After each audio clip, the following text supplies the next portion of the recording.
कहते farewell are those who love their life but farewell loves to heart and soul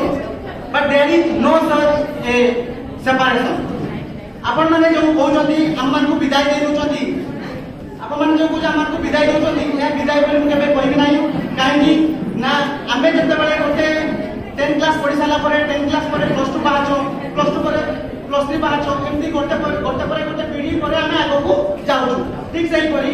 एठू बोला परे आमे भी हमर आगो को किछि एटी जा शिखिछु जानिछु निजो डेवलपमेंट हेछि सार माने किछि शिखिछु आमे किछि गोटे भलो शिक्षक हबु अब आगो को जाइकि हमर डॉक्टर बीएमएस रो ना रखि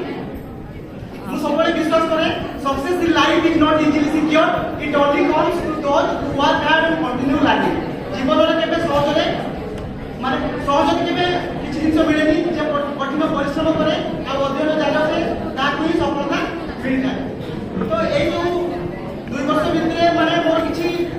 अनुभूति मु शेयर करूची दुख भी लागुची काहेकि ना मोर एठी आसीबार किछि नथिला माने मु कॉलेज रे लेक्चरशिप थिली लेक्चर एठी करथुली तो सेठी जेतबे मोर